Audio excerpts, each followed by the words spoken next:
The tray in my hands was shaking before I even reached the table, and I did not know why. My name is Lena Marsh, and I have carried heavier trays through longer nights than this one, but something about the group that walked into Verona Hall that evening made my whole body go still with warning. 6 men in dark suits took the private room at the back without asking. My manager, Denise, ran to greet them with a smile so wide it looked painful, then turned to me with panic in her eyes. "You take the back room tonight," she said. "Keep your head down. Do not speak unless they speak to you first." I had worked at Verona Hall for almost 2 years. I knew every kind of customer this restaurant could produce. The bankers who never looked up from their phones. The couples who fought quietly over wine lists. The old women who complained about everything and left no tip. But I had never seen a room go this quiet the moment a group walked in. Even the other waitstaff stopped moving. Even the music from the small stage seemed to soften. I pushed the back room door open with my shoulder, balancing a tray of water glasses, and stepped inside. The room smelled like expensive cologne and something colder underneath it, something I could not name. 5 of the men sat around the table talking in low voices, but the 6th man sat apart from them, near the window, watching the street outside like he expected trouble to walk in at any moment. He was younger than I expected, maybe 35, dark hair combed back, a gray suit that fit him too well to be anything but tailored. He did not look at me when I entered, but somehow I felt noticed anyway, the way you feel the sun on your skin, even with your eyes closed. I set down the water glasses one by one, my hands steady now, my mind focused on the simple task in front of me. Water first, then bread. Then I would ask about drinks. This was the routine that had carried me through hundreds of nights like this. Routine was safety. Routine meant I did not have to think about the way my uniform pulled tight across my hips, or the way Denise had looked at me an hour earlier and suggested, not for the first time, that I might want to lose a little weight before the summer menu launched. Routine meant I did not have to think about anything except the next glass, the next plate, the next hour, until my shift ended, and I could go home to my small apartment and forget that anyone had looked at me at all that day. I made it around the table without incident until I reached the man by the window. "Water, sir," I said, setting the glass down carefully. He turned his head then, and for the first time all night, I felt like the only person in the room. His eyes were a deep brown, almost black in the dim light, and they moved over my face slowly, like he was reading something written there that no one else could see. I expected him to look away, the way most men did, once they realized I was not the kind of woman worth a second glance. Instead, he kept looking. "Thank you," he said. 2 words, that was all, but something about the way he said them, low and steady, made my face go warm. I nodded and moved on to the breadbasket, telling myself I was imagining things, that a man like this one did not notice a waitress like me, that I was tired, and my mind was playing tricks after a long shift. The dinner went on for almost 2 hours. The men ordered steaks and wine that cost more than I made in a week. They talked business in tones too quiet for me to follow, though I caught pieces here and there. Numbers, names, a shipment delayed, a man called Victor who was, from the sound of it, someone they did not trust. I kept my expression blank and my movements efficient, refilling glasses, clearing plates, staying invisible, the way I had trained myself to be invisible for years. But every time I approached the table, I felt his eyes find me first. By the time dessert arrived, my nerves were stretched thin. I had dropped a fork earlier, something I never did, and one of the men at the table had laughed at me under his breath.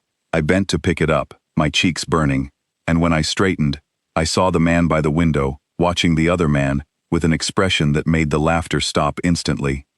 He did not say a word. He did not have to. The silence that followed told me everything about who held real power in that room. I finished serving dessert and turned to leave, grateful the night was almost over. "Wait," he said. I stopped, my back still half turned toward him, my heart suddenly loud in my own ears. I turned around slowly, expecting a complaint, expecting the kind of comment I had heard 100 times before about my size, my weight, the way I filled out my uniform in ways that made some men sneer, and others stare in a way that made my skin crawl. I braced myself for it. "What is your name?" he asked instead. "Lena," I said. "Lena Marsh." He nodded slowly, like he was committing it to memory, and something about the seriousness of the gesture caught me off guard. Most people forgot my name the moment I walked away from their table. This man said it like it mattered. "Lena," he repeated. "That is a good name." I did not know what to say to that, so I said nothing, standing there with an empty tray pressed against my hip, waiting for whatever came next. The other men at the table had gone quiet, watching this exchange with expressions I could not read. One of them, an older man with silver hair, leaned toward his neighbor and whispered something I could not hear. Whatever he said made the younger man beside him go pale. The man by the window rose from his chair. "There is music," he said, tilting his head toward the small stage in the main dining room, where a quartet had been playing softly all evening for the other guests. "Dance with me." For a moment, I thought I had misheard him. I looked around the room, half expecting to find some hidden camera, some cruel joke being played on the overlooked waitress, the kind of joke I had learned to expect from people who thought my size made me an easy target for their entertainment. But his face held no cruelty, no mockery, just a quiet, patient certainty, as though he had already decided the answer would be yes, and was simply waiting for me to catch up. "I cannot," I said quietly. "I am working." He turned toward the older man with silver hair. "Denise will not mind," he said. "Will she?"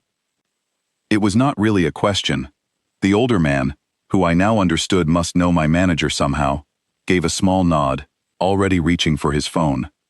My stomach twisted with a mixture of fear and something else I refused to name. This was not normal.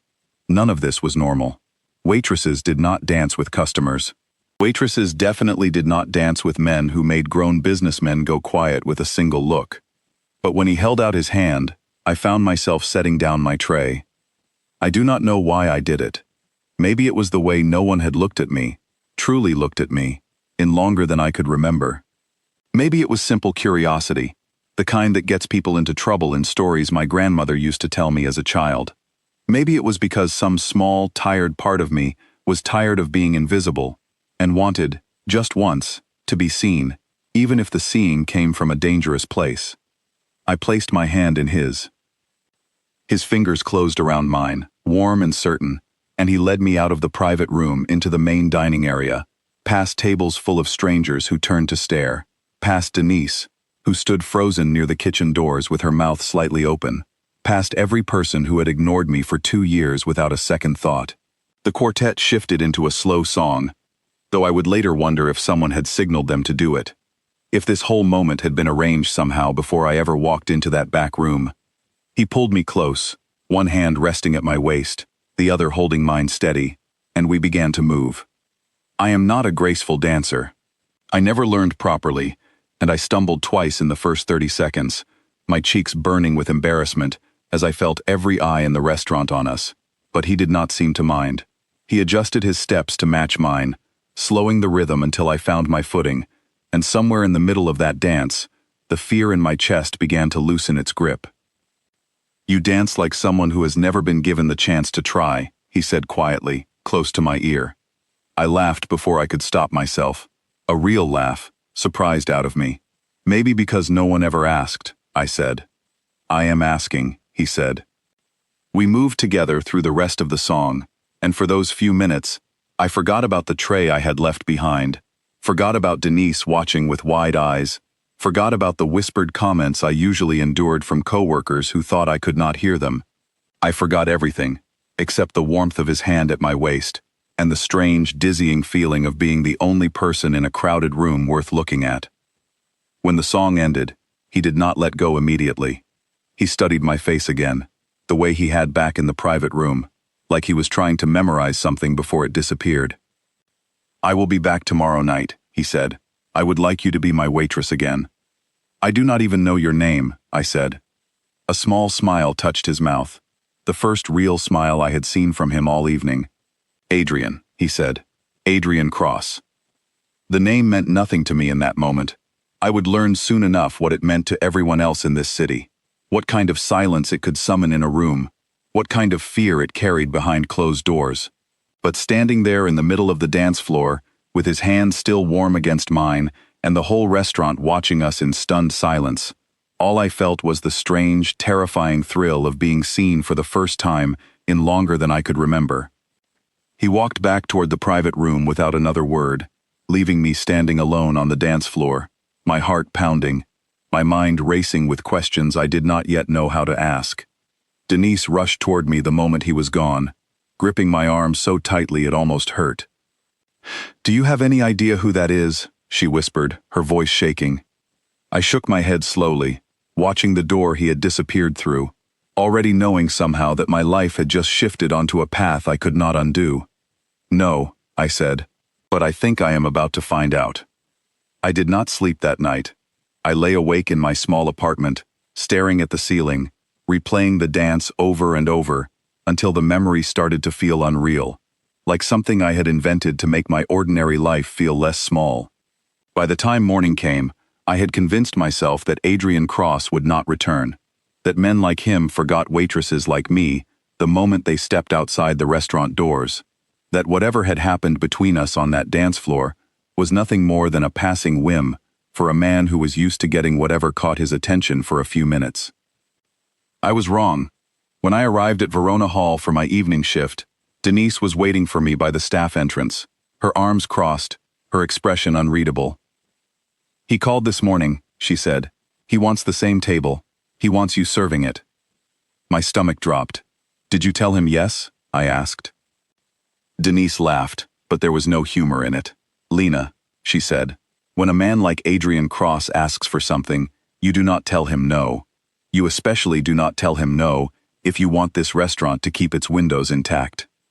I did not fully understand what she meant by that, not yet, but the fear in her voice was enough to make my hands go cold.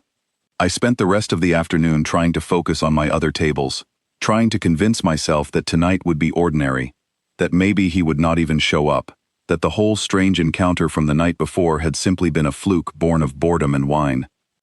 During my break, one of the other waitresses, a quiet young woman named Grace who had always been kind to me, pulled me aside near the walk-in cooler. "Everyone is talking about you," she said, her voice careful, not unkind. "They say you danced with Adrian Cross like you had known him for years." I did not know what to say. "I just danced with him once," I said. "That is all." Grace studied my face for a long moment, and something in her expression softened into concern. "Be careful, Lena," she said. "Men like that do not just dance with someone for no reason. Whatever he wants from you, it is never as simple as it looks from the outside." "I want to believe you are wrong," I told her. "I want that too," she said, "but I have lived in this city long enough to know how these stories usually end." Her words stayed with me for the rest of the afternoon, circling in my mind even as I folded napkins and refilled salt shakers and tried to focus on the ordinary tasks that had always made up my days. Part of me wanted to dismiss her warning as jealousy, or fear born from rumor rather than fact. But another part of me, the part that had survived years of learning to read a room quickly, knew that Grace was not the type to exaggerate danger where none existed. He arrived at exactly 8 o'clock, alone this time, no group of men in dark suits trailing behind him. He wore a simple black jacket instead of the tailored suit from the night before, and somehow the simplicity of it made him look even more striking, like a man who did not need expensive clothing to command a room. He requested a small table near the window, away from the crowd, and when I approached to take his order, he looked up at me with the same quiet intensity from the night before. "Lena," he said, like my name was something worth saying slowly. I kept my voice professional, though my hands trembled slightly as I set down the menu. "Good evening," I said. "Can I get you something to drink?" "Surprise me," he said. I brought him a glass of red wine I knew our regular customers favored, and when I set it down, his fingers brushed mine briefly, an accident that did not feel entirely like an accident. I pulled my hand back quickly, aware of how many eyes in the restaurant were watching us now, word having clearly spread among the staff about what happened the night before. He stayed for almost 3 hours, ordering slowly, asking me questions between courses that had nothing to do with food. He asked where I grew up, and I told him about the small town 2 hours from the city, about my mother who still lived there, about the father who left when I was young and never came back. He asked what I wanted to do with my life, and for the first time in longer than I could remember, I found myself answering honestly, instead of giving the polished response I usually gave to customers who asked out of empty politeness. "I want to open my own place someday," I admitted. "Nothing big. Just somewhere warm, where people feel welcome the moment they walk in, where the waitress actually gets looked at instead of looked through." Something shifted in his expression when I said that. A flicker of understanding that made me wonder if he had noticed the way people treated me long before he ever asked me to dance.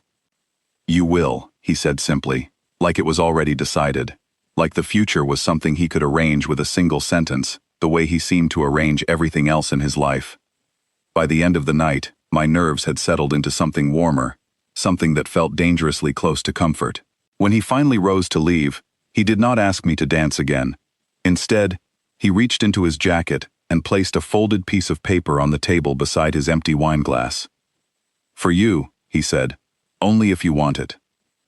Then he was gone, walking out into the night without another word, leaving me standing there with the paper in my hand and my heart pounding harder than it had any right to. I did not open it until my shift ended, sitting alone in the staff break room while the rest of the kitchen crew finished closing duties around me. Inside was a phone number, written in careful handwriting, and beneath it a single line that read, "Call me when you are ready to be seen properly." I stared at that line for a long time, before folding the paper and slipping it into my pocket. The next 2 weeks passed in a strange rhythm I could not have predicted. Adrian came to the restaurant 3 or 4 times a week, always requesting my section, always staying for hours, always asking questions that made me feel like the most interesting person in the room, instead of the least noticeable one. My coworkers noticed the change immediately. Some of them started treating me with a new kind of caution, almost respect, unsure of what to make of the sudden attention from a man whose name made even Denise nervous. Others grew colder, whispering behind my back when they thought I could not hear, making comments about what kind of woman gets noticed by a man like that, comments dripping with an ugliness I had learned to expect, but never quite learned to ignore completely. I did not call the number right away. Some stubborn part of me wanted to prove I was not the kind of woman who came running the moment a handsome, dangerous man showed interest. But the truth was simpler and harder to admit. I was scared. Not of Adrian exactly, though there was something about him that made caution feel necessary. I was scared of what it would mean to want something for myself, after years of accepting whatever scraps of attention the world offered me, and calling it enough.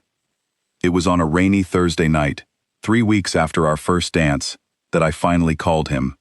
He answered on the second ring, his voice low and steady, even through the phone. "I wondered if you would call," he said. "I almost did not," I admitted. "But you did," he said. "That matters more than the waiting."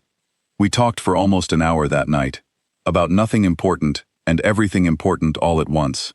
He told me small pieces of his life, careful pieces, the kind that revealed just enough to keep me curious, without revealing anything that might frighten me away completely. He told me he ran several businesses across the city, that his family had been established here for generations, that people respected him because they understood what happened to those who did not. He said this last part carefully, watching for my reaction even though he could not see my face through the phone, and I understood without him spelling it out further, that Adrian Cross was not simply a wealthy businessman who happened to enjoy fine dining. I should have hung up then. I should have thanked him for the attention, returned the folded paper in spirit if not in fact, and gone back to my ordinary life of ignored trays and quiet apartments. Instead, I found myself agreeing to meet him properly, away from the restaurant, on my next day off. We met at a small park near the edge of the city, far from the restaurant, and even further from whatever world Adrian usually moved through during his days. He wore casual clothes for the first time since I had met him, and without the tailored suits and dark jackets, he looked almost ordinary, almost like a man I might have passed on the street without a second glance. Almost. We walked along the path beside the river for over an hour, and he asked me question after question, seeming genuinely fascinated by even the smallest details of my life, the kind of details most people found boring within minutes. I found myself opening up in ways I had not opened up to anyone in years, telling him about the loneliness of growing up in a house where my father's absence felt louder than any words, about the years of being overlooked by classmates and coworkers alike, about the quiet ache of wanting to be seen as something more than the space I took up in a room. He listened to all of it without interrupting, without offering the empty reassurances people usually gave when they were not really listening at all. When I finished, he stopped walking and turned to face me fully, the river moving quietly behind him. "I noticed you the moment I walked into that room," he said. "Not because you were serving my table, because you carried yourself like someone who had learned to disappear on purpose. And I wanted to know why someone as striking as you had ever needed to learn that skill in the first place." No one had ever called me striking before. The word landed somewhere deep in my chest, warm and unfamiliar, and for a moment, I could not find words to respond. "You do not know me," I finally managed. "Not really. I intend to," he said. "If you will let me." I should have walked away. Every instinct honed by years of caution told me to walk away from a man whose name alone could silence a room full of powerful people, a man whose businesses I did not fully understand, and probably should not ask too many questions about. But standing there beside the river, with the late afternoon sun catching gold in his dark hair and his eyes fixed on me like I was the only interesting thing left in the world, I found that I did not want to walk away at all. "I want that too," I said quietly. The smile that crossed his face then was different from any expression I had seen from him before, softer somehow, less guarded, like a small piece of armor had slipped away without him meaning for it to happen. He reached out and took my hand, and we walked the rest of the path in comfortable silence, the kind that did not need to be filled with more words.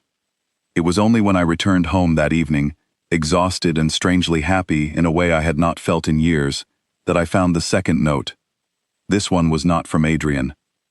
It had been slipped under my apartment door sometime while I was out, written in a different hand, sharper and more hurried than the careful script Adrian had used weeks before. I unfolded it with trembling fingers, my earlier happiness curdling into something colder, as I read the words printed there in plain, blunt letters. "Stay away from Adrian Cross," it read, "for your own good." I stood in my small kitchen for a long time after reading it, the paper shaking slightly in my hand, the warmth of the afternoon by the river, already feeling like a distant memory. Whoever had written this note knew where I lived. They knew about Adrian, and they wanted me to understand, in no uncertain terms, that whatever was beginning between us came with a danger I had not yet fully understood. I thought about calling Adrian immediately, telling him what I had found, asking him what it meant. But something stopped me. Some instinct that told me this was only the beginning of understanding what kind of life he actually led, and that if I wanted to keep walking down this path with him, I would need to learn to face these moments with more strength than fear. I folded the note and placed it in the drawer beside my bed, next to the first note he had given me weeks before, and I told myself I would find a way to be brave enough for whatever came next. I had no idea, that night, exactly how soon I would need to prove it. The note stayed folded in my bedside drawer for 4 days before I found the courage to tell anyone about it, and even then, the person I told was not Adrian. I called my mother instead, sitting on the edge of my bed with the phone pressed hard against my ear, trying to keep my voice steady enough that she would not hear the fear underneath it. I did not tell her everything. I told her I had met someone complicated, someone whose life came with risks I did not fully understand yet.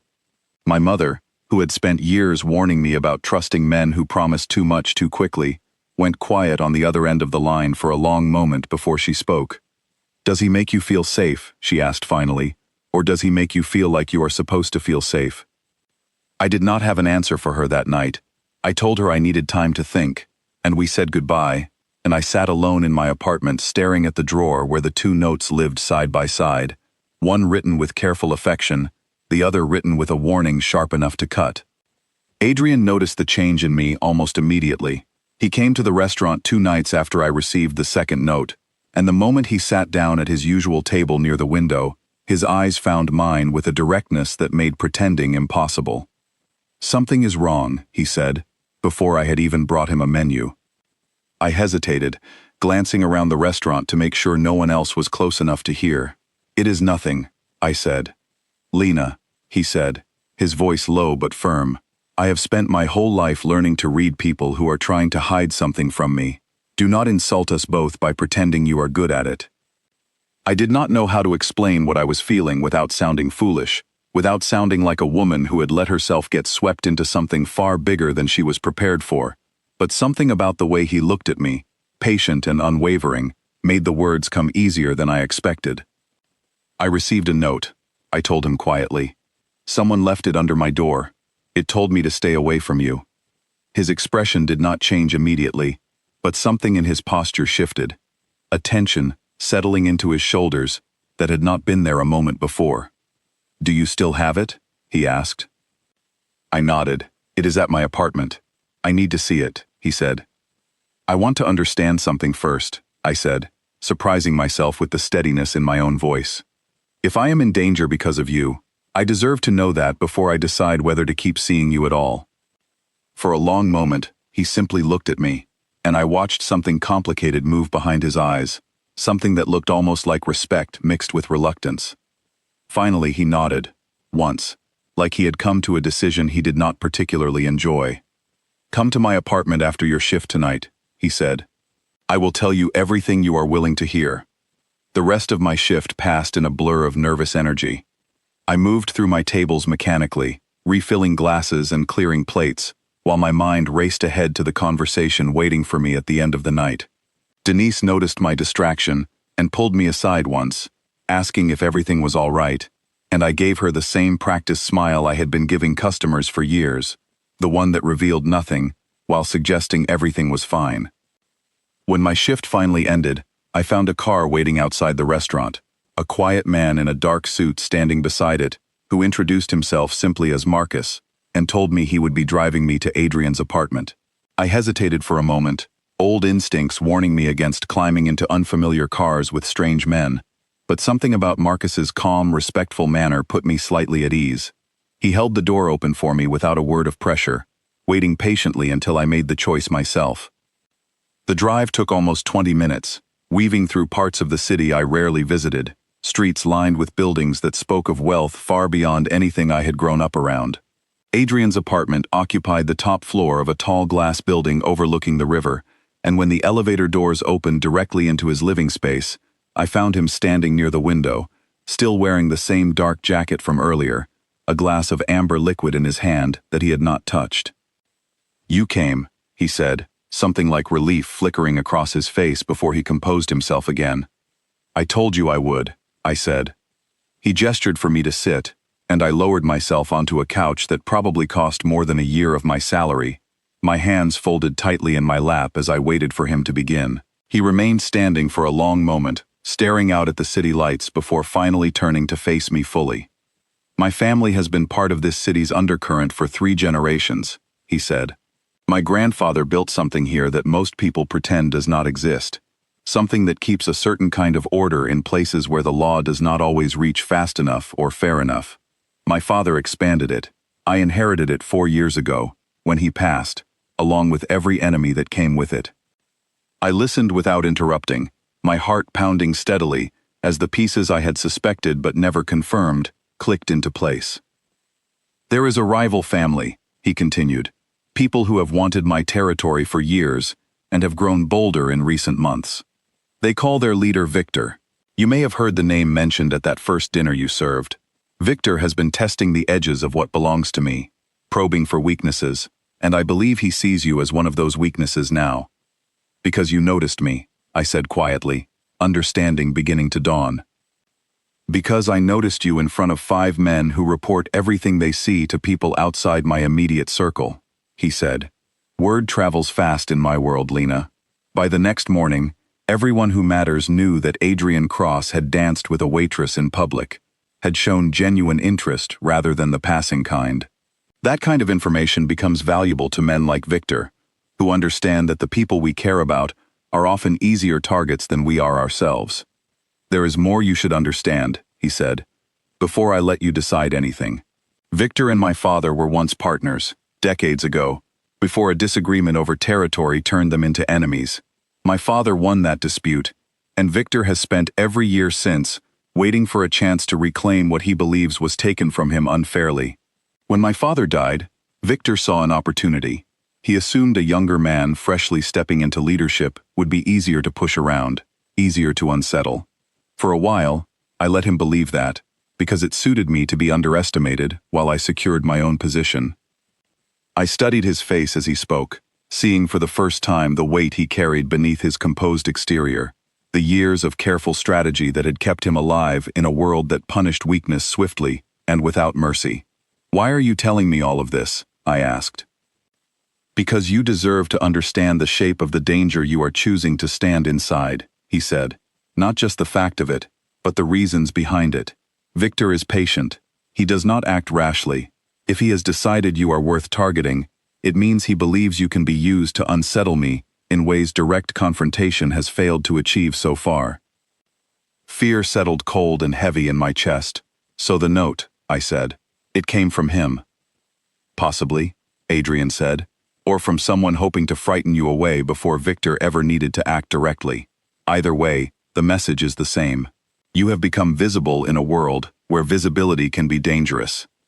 I sat with that information for a long moment, turning it over in my mind, weighing the fear against something stubborn and unwilling to back down that had been growing inside me since the moment he first asked me to dance. "I want to understand something," I said finally. "Are you asking me to walk away from this?"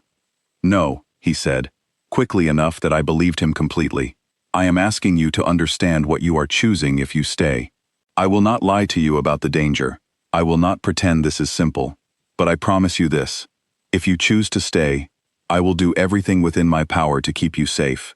And I have more power than most people in this city ever bothered to imagine." I should have been more afraid than I was. Looking back now, I sometimes wonder if the years of being overlooked had left me hungry enough for genuine attention that I was willing to accept danger as the price of finally being seen. But sitting there in his apartment, watching the careful honesty in his expression, the way he had chosen to tell me the truth instead of protecting me with comfortable lies, I felt something solidify inside me that felt suspiciously like courage. "I am not walking away," I said. Something shifted in his face then, relief and something warmer moving beneath the surface of his careful composure. He crossed the room and sat beside me on the couch, close enough that I could feel the warmth radiating from him, close enough that my pulse quickened despite the seriousness of everything we had just discussed. "Then we need to talk about how to keep you protected," he said. "Starting with moving you somewhere Marcus can watch more closely than your current apartment allows." "I am not leaving my home because of a note," I said, some old stubbornness rising in me. "You are not simply leaving your home," he said gently. "You are choosing safety over pride, and there is no shame in that choice. I have lost people I cared about before because they believed pride mattered more than survival. I will not lose you the same way." The weight of that statement settled between us, heavy with implications I did not fully understand yet. Hints of a past loss he had not explained, and clearly was not ready to explain that night. I did not push him for more details. Instead, I let myself lean slightly into his side, accepting the comfort of his presence, even as my mind continued racing through everything he had told me. We talked for another hour that night, working through practical details, arrangements he insisted on making for my safety, that I found myself too tired and too overwhelmed to argue against. By the time Marcus drove me home, the city had gone quiet and dark around us, and I climbed the stairs to my apartment feeling like a different person than the one who had left for her shift that morning. I did not sleep well that night, my mind circling through everything Adrian had told me, the danger now given shape and a name. Victor, a man I had never met, but who apparently already saw me as a piece on some larger board I did not fully understand. I lay awake, wondering how quickly my life had changed course, how a single dance 3 weeks earlier had led me here, to a place where my safety depended on the protection of a man whose world operated by rules I was only beginning to learn. The next morning, as I walked toward the small grocery store 2 blocks from my apartment, a woman I did not recognize fell into step beside me on the sidewalk. She was elegant, dressed in clothes far more expensive than anything I owned, her expression calm in a way that felt deliberately practiced rather than natural. "Lena Marsh," she said, not quite a question. I stopped walking, every instinct in my body suddenly alert. "Who are you?" I asked. "Someone who wants to help you before this goes any further than it already has," she said. "My name does not matter. What matters is that you understand what you are walking into. Adrian Cross does not love easily, and he does not love safely. Every woman who has stood close to him has ended up either broken or buried. I am telling you this because someone should have told you before you got this deep. Her words hit harder than I wanted to admit, striking at fears I had already been carrying since the night I received that first warning note. I do not know you, I said, forcing steadiness into my voice. I do not know why I should believe anything you are telling me. Believe whatever you want, she said, already turning to walk away. But when this ends badly, and it will end badly, remember that someone tried to warn you while there was still time to walk away clean. She disappeared into the morning crowd before I could ask another question, leaving me standing frozen on the sidewalk, my heart pounding, my earlier resolve suddenly feeling fragile in a way it had not felt the night before. I did not go to the grocery store. I turned around and walked straight back to my apartment, locking the door behind me with hands that would not stop shaking. I called Adrian immediately, the words tumbling out faster than I meant them to, as I described the woman, her warning, the certainty in her voice when she spoke about women who had come before me. That is not true, he said, his voice tight with an anger I had not heard from him before. Whoever told you that wanted to frighten you, and I need you to understand that fear is exactly the weapon Victor's people use when they cannot reach someone directly. I am coming to get you now. I do not need rescuing, I said, though my voice betrayed how badly I wanted him there anyway. I know, he said, softer now, but I need to see for myself that you are safe. Please let me have that. I agreed, and 20 minutes later he arrived at my apartment personally, instead of sending Marcus, taking the stairs two at a time, until he stood in my doorway, his composed exterior cracked, just enough to show the worry underneath. He pulled me into his arms the moment I opened the door, and I let myself lean into him, absorbing the warmth and solidity of his presence, after a morning that had left me feeling unmoored. We stood like that for a long moment before he finally pulled back enough to look at me properly. I am not going to let anyone take you from me, he said quietly. Not Victor, not his people, not fear itself. But I need you to trust me completely now, because the moment you doubt me is the moment they win. I trust you, I said, and found that I meant it, even with everything I did not yet know about the dangerous world I had chosen to step into. He stayed with me for the rest of that day, and as evening approached, his phone rang with a call that changed the tension in the room instantly. I watched his expression harden as he listened, his jaw tightening with each passing second, until he finally ended the call and turned to face me with an expression I had not seen from him before, something between fury and fear that made my own pulse spike in response. Victor's people were seen outside the restaurant tonight, he said, asking questions about your schedule. I need you to pack a bag tonight, he said, his voice steady, despite the tension radiating from him. You will not be staying here alone anymore, not until I am certain Victor's people cannot reach you easily. Panic rose in my throat, but underneath it I felt something else, something that surprised me with its steadiness. Fine, I said. But I want to understand every decision you are making on my behalf. I am not a piece you move around a board without explanation. He looked at me for a long moment, something almost like admiration passing across his features despite the gravity of the situation. That is fair, he said. I will explain everything, every step, as long as you promise to tell me the moment anything feels wrong, even if it seems small. I promise, I said. We moved quickly after that, gathering what I needed for the next few days, while Marcus waited downstairs with the car already running. As I locked my apartment door behind me, I glanced back at the small space that had been my entire world for 2 quiet, unremarkable years, and I understood with sudden clarity that whatever came next would not allow me to return to that quiet, unremarkable life easily, even if everything somehow ended well. The fear I had been holding at bay all day crashed over me completely then, and I understood, standing in the hallway with Adrian's hand tightening protectively around mine, that whatever quiet life I had once known was now completely, irreversibly gone. The apartment Adrian brought me to that night belonged to him personally. A smaller, quieter space than the glass tower overlooking the river, tucked into a building he explained was known to almost no one outside his most trusted circle. Marcus stationed himself in the hallway outside the door, and Adrian stayed inside with me, pacing near the window while I sat on the edge of an unfamiliar bed, my small bag of belongings still packed beside me like I might need to run again at any moment. "You are safe here," he said, though the tension in his shoulders suggested he was reminding himself as much as me. "I do not feel safe," I admitted. "I feel like I stepped into someone else's story and forgot to read the rules first." He turned to face me then, something gentler replacing the hard focus he had worn since the phone call outside my apartment. "I am sorry," he said. "I never wanted this for you. I wanted to give you dinners and dances and quiet afternoons by the river, not fear and hidden apartments and men watching your door through the night." "I do not regret choosing this," I said, surprising myself with how certain I sounded. "But I would like to understand what happens next." He sat down beside me, close enough that his presence steadied the racing of my heart, even as the conversation ahead promised no comfort at all. "Victor wants my territory," he said. "He has wanted it for years, but he has always lacked the confidence to move against me directly, knowing the cost of failure would be severe.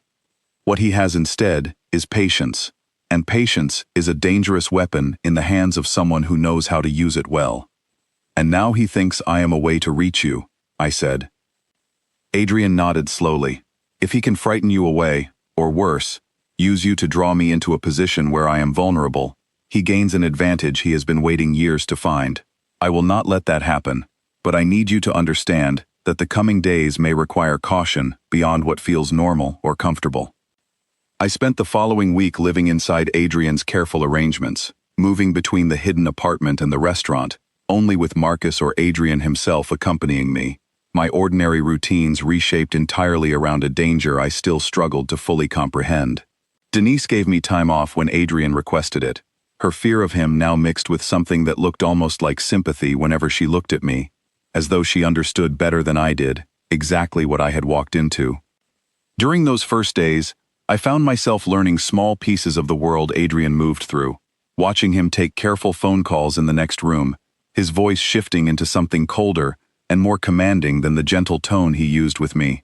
Marcus explained, when I asked, that Adrian had spent years building a network of loyal people across the city, restaurant owners and shopkeepers, and quiet men who noticed everything happening on their streets, all of them owing him favors or protection in exchange for information when it mattered most. "He does not rule through fear alone," Marcus told me one evening, while Adrian took a call in the other room. "Fear is easy.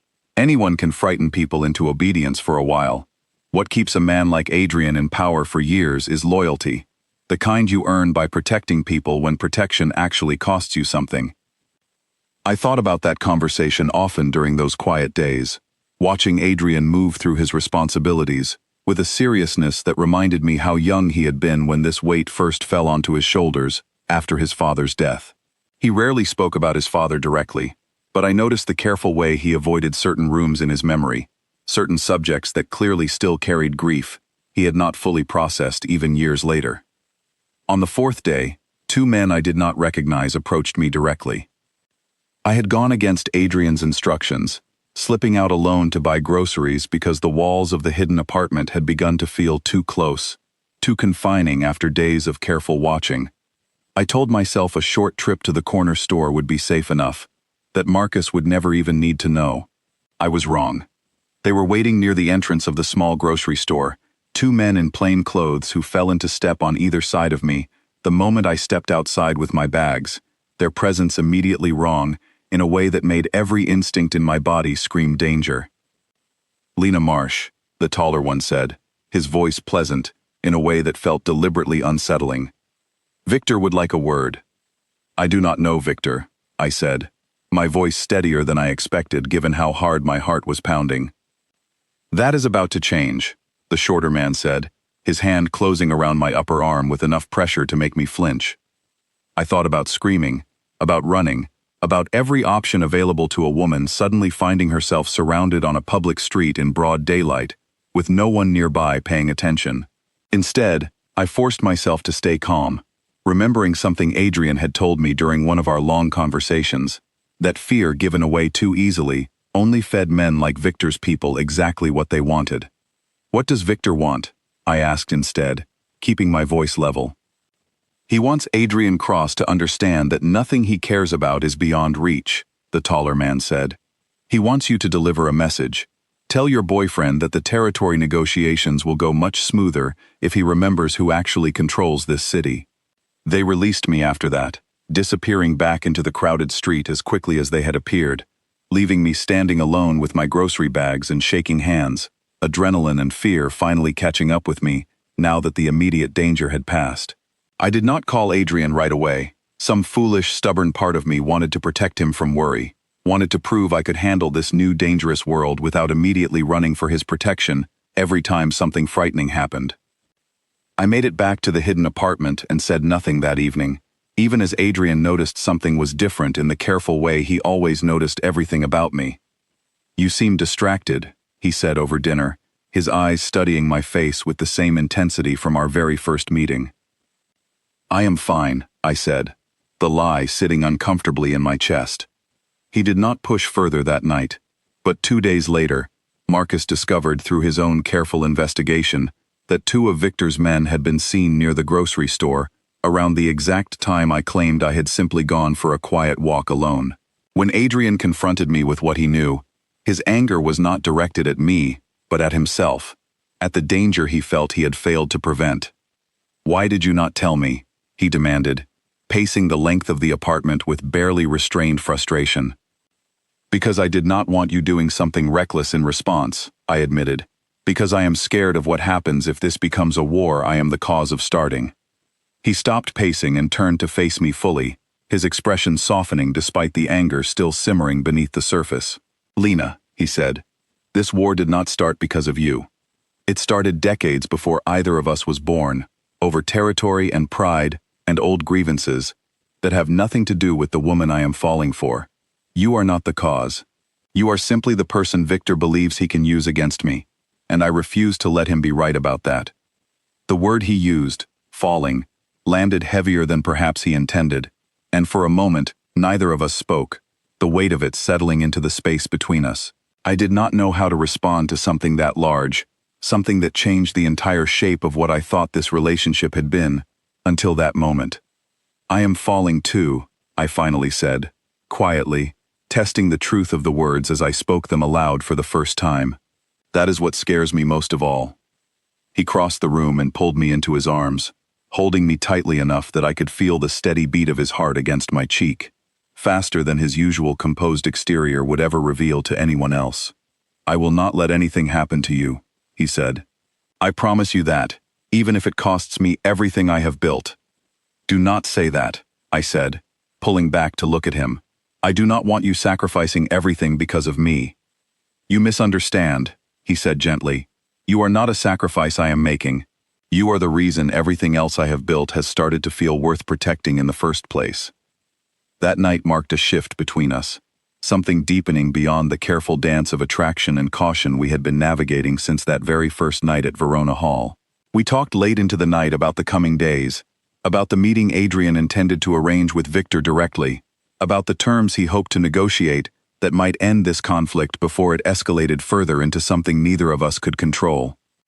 "I want to be there," I said, when he described the meeting he was planning.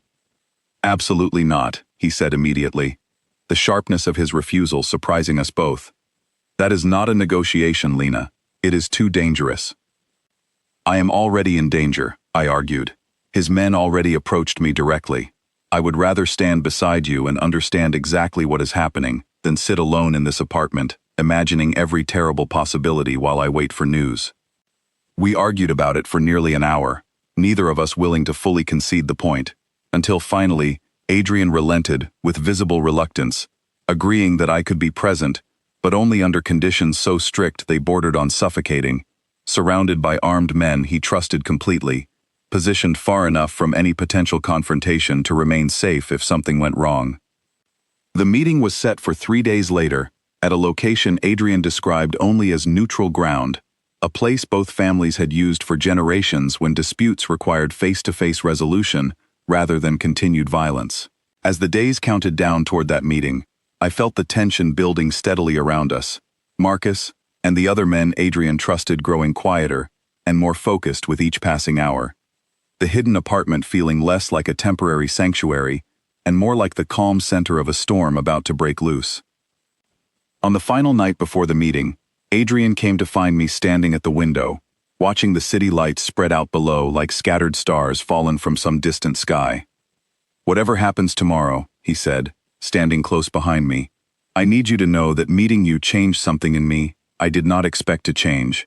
I had convinced myself that a man in my position could not afford softness, could not afford wanting something as fragile as what I feel when I am near you.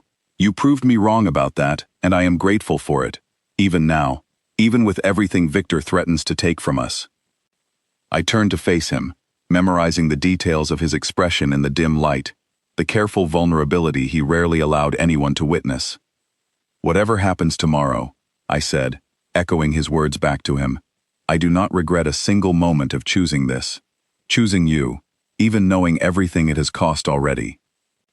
He kissed me then, slow and certain, and for a moment, the looming danger of tomorrow's meeting faded into something distant and unimportant compared to the warmth of finally being chosen, finally being seen completely by someone who refused to look away. Afterward, we sat together on the small couch near the window, my legs curled beneath me, his arm resting steady around my shoulders, while the city continued its quiet hum far below us. He told me more about the neutral ground where the meeting would take place, an old warehouse near the docks that had hosted similar negotiations between rival families for over 30 years, a place where an unspoken code of conduct usually kept violence from erupting, even between the bitterest of enemies. "Usually," I repeated, catching the uncertainty buried in that single word. "Nothing in my world comes with guarantees," he admitted. "But Victor understands that breaking the old rules would cost him support from families who still value tradition over ambition. That gives us some measure of safety, though I will not pretend it gives us certainty." I studied his face in the dim light, searching for any sign that he doubted the plan he had spent days carefully constructing. "Are you afraid?" I asked quietly. He considered the question seriously, instead of dismissing it the way I half expected him to. "Yes," he admitted. "Not for myself. I made peace with the risks of this life a long time ago. I am afraid for you, and afraid of what I might become if anything happened to you, because of choices I made." "Nothing is going to happen to me," I said, though the words felt more like a wish than a promise as I spoke them. We stayed awake long after that conversation ended, neither of us willing to surrender the last quiet night, before everything might change irreversibly, memorizing small details of each other, the way people do when uncertainty hangs heavy over whatever comes next. When sleep finally found me, it came uneasy and thin, filled with half-formed dreams of warehouses and shadowed men, and Adrian's voice calling my name from somewhere I could not quite reach. I woke before dawn to find him already dressed, standing near the window in the gray early light, watching the city stir awake below us with an expression I had not seen from him before, something between resolve and quiet dread. "It is time," he said, when he noticed I had woken. I rose and dressed quickly, my hands steadier than I expected given the fear coiling tight in my stomach, and together we walked toward whatever waited for us at the docks, toward a confrontation that would decide far more than either of us could have predicted when this had all begun with nothing more than a single dance. The warehouse near the docks looked ordinary from the outside, weathered brick and rusted metal doors giving no hint of the history it held or the tension gathering within its walls that morning. Marcus positioned me carefully near a small office at the far edge of the main floor, close enough to see what unfolded, but far enough, he insisted, to remain safe if anything went wrong. Two other men I had come to recognize over the past week stood near me, quiet and alert, their presence a reminder of exactly how seriously Adrian took my protection. Adrian walked toward the center of the warehouse alone, his posture straight and unreadable, every trace of the gentle man who had held me close the night before, replaced by someone colder, more calculated, a man prepared to negotiate with people who understood only strength and consequence. Victor arrived 15 minutes later, flanked by 4 men who moved with the same careful watchfulness I had seen in Adrian's own people. Victor was older than I expected, silver-haired and sharply dressed, his expression carrying an easy confidence that made my skin crawl even from a distance. He surveyed the warehouse slowly before his eyes landed on Adrian, a thin smile spreading across his face that held no genuine warmth at all. "Adrian," he said, his voice carrying easily across the open space. I wondered when you would finally agree to talk properly, instead of hiding behind the girl. She is not a shield, Adrian said, his voice flat and dangerous, in a way I had not heard from him before. She is not part of this negotiation at all, and I would advise you to remember that before this conversation continues any further. Victor's smile widened slightly, unbothered by the warning. Everyone is part of this negotiation, he said. That is the lesson you still have not learned. 4 years into leading a family that your father built through decades of careful strength. Weakness invites challenge, and falling for a waitress in front of 5 witnesses who report to me is precisely the kind of weakness I have been waiting years to see from you. I watched Adrian's jaw tighten, but his composure held steady, years of training clearly keeping his anger contained, even as I sensed the effort it cost him. What do you actually want, Victor? He asked. We both know this meeting was never really about a waitress. Territory, Victor said simply. The docks, the warehouses along the eastern corridor, distribution rights your father took from my organization 30 years ago, through means I have never considered entirely fair. Return what was taken, and this conflict ends peacefully. Refuse, and I will find every soft point in your world, and press until something breaks. I watched Adrian consider the demand, his expression unreadable, and for a long, tense moment, silence stretched across the warehouse floor, while every person present waited to see which direction this confrontation would turn. I will not return what my father earned, fairly through decades of building something you were never willing to build yourself, Adrian finally said. But I am willing to discuss shared access to the Eastern Corridor, arrangements that benefit both our organizations, without requiring either of us to surrender what we have spent generations protecting. Victor's expression darkened slightly, the easy confidence replaced by something sharper. That is not enough, he said. It is more than you deserve given how this conversation began, Adrian replied. You sent men to accost someone under my protection on a public street. You have already crossed lines that most families would consider unforgivable. I am offering you a peaceful path forward, despite that provocation. I would advise taking it before my patience runs out entirely. The tension in the warehouse thickened further, and I found myself holding my breath, watching Victor's men shift slightly, hands moving fractionally closer to whatever weapons they carried beneath their jackets. Marcus, standing close beside me, tensed visibly, his own hand drifting toward his side in quiet readiness for whatever might happen next.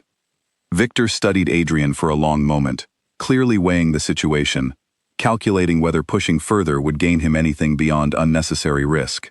Finally, something in his posture relaxed slightly, though the coldness in his eyes never fully disappeared.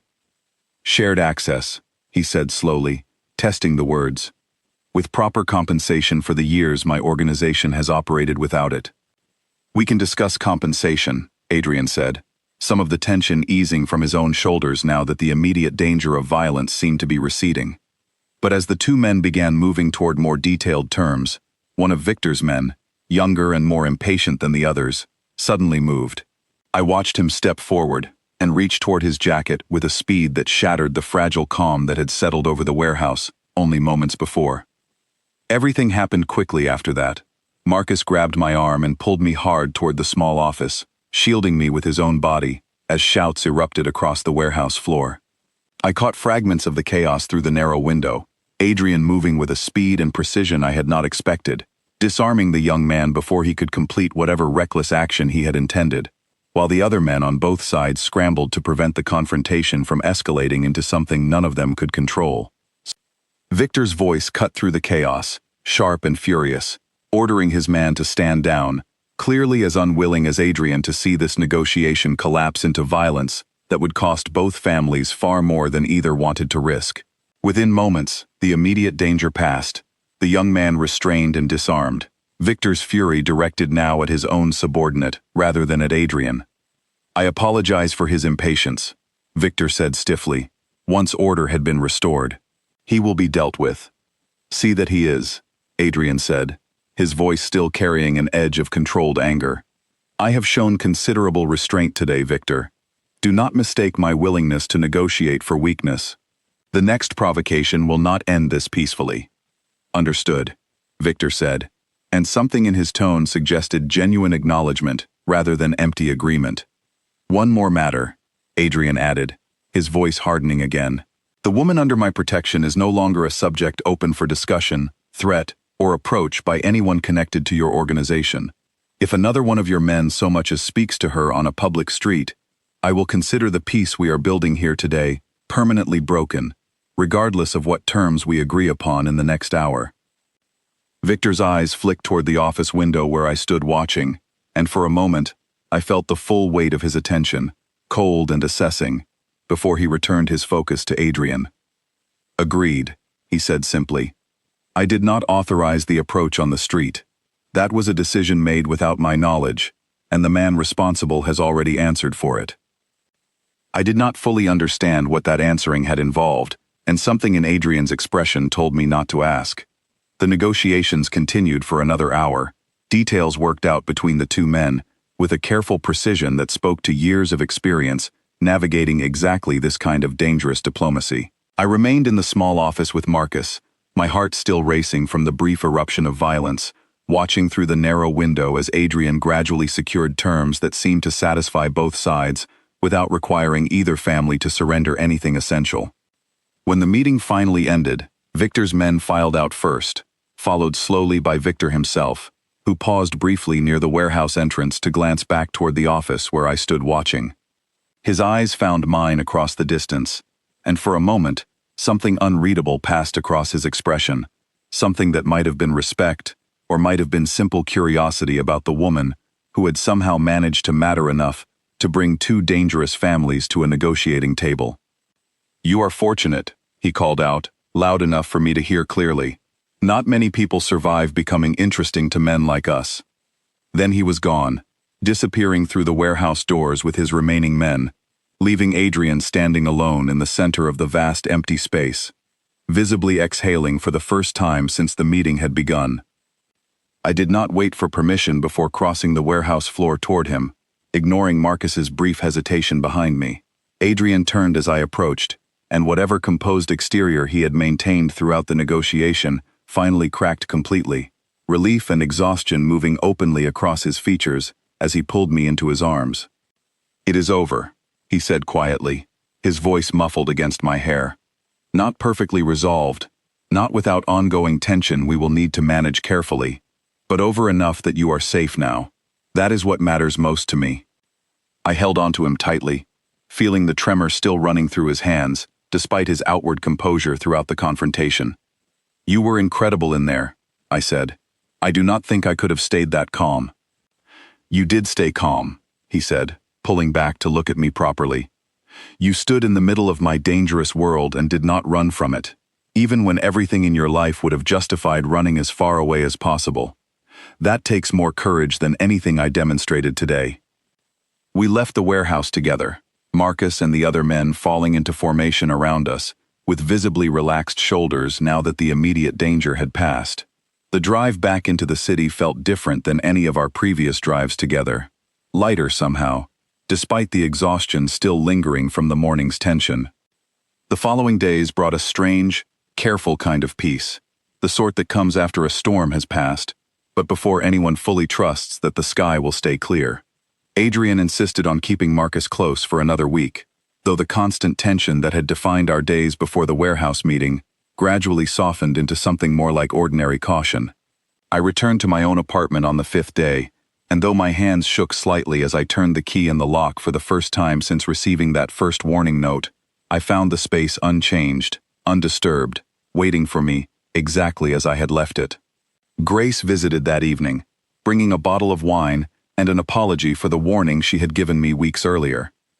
I was not wrong to worry, she said, sitting cross-legged on my small couch, but I think I misjudged what kind of man he actually is underneath all that danger. He is not simple, I admitted, but neither am I, not anymore. She studied me for a long moment, something like admiration crossing her face. You have changed, Lena, she said, not just because of him, because of you. You stand differently now. You take up space like you have decided you deserve to. Her words stayed with me long after she left that night, settling into something true I had not fully recognized in myself until she named it aloud. For years I had shrunk myself smaller, apologized for the space my body occupied, accepted the careless glances and cruel whispers as simply the price of existing in a world that valued only certain kinds of women. Somewhere between that first dance and the warehouse negotiation, I had stopped shrinking. I had stopped apologizing.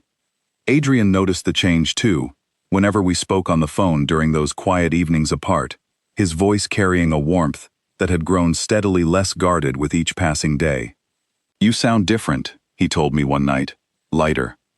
"I feel different," I admitted, like I finally stopped waiting for permission to matter. "You never needed permission," he said. "You only needed someone willing to notice what was already true." 2 weeks after the warehouse meeting, Adrian arrived at my apartment unannounced, dressed more casually than I had seen him in weeks, an easy smile softening the sharp lines that danger had carved into his face over recent months. "I have something to ask you," he said, once I had let him inside. I braced myself instinctively, old habits of expecting complication dying slowly despite everything that had changed. "What is it?" I asked. "Marry me eventually," he said. "Not now, not rushed, but eventually, when you are ready and certain and have had time to decide this life is truly one you want permanently rather than simply one you fell into during a dangerous season. I am not asking for an answer tonight. I am asking you to let yourself imagine it as a real possibility." I did not answer immediately, weighing the enormity of what he was offering, the life that would come with loving a man whose world would never be entirely free of danger, negotiation, and careful vigilance. But beneath the weight of that consideration, I found something steady and certain, waiting patiently for me to acknowledge it. "I do not need more time to imagine it," I said finally. "I have been imagining it since the night you first asked me to dance."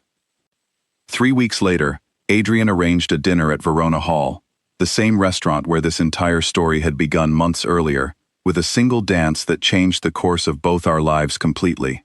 He requested the same private room, though this time the guest list included not dangerous men in dark suits, but people I recognized as important figures in his careful, complicated world, along with Denise and Grace, and several of my co-workers, who had once looked through me without a second thought. I wore a dress Adrian had chosen for me, deep green fabric that fit me beautifully, in a way that made me feel, for the first time in longer than I could remember, genuinely comfortable in my own skin. When I walked into the private room, conversation stopped completely, every eye turning toward me with an attention that would have once made me want to disappear into the nearest corner. Adrian crossed the room immediately, taking my hand with a smile that held none of the careful composure he usually maintained in front of others, something open and genuine that made my chest ache with warmth.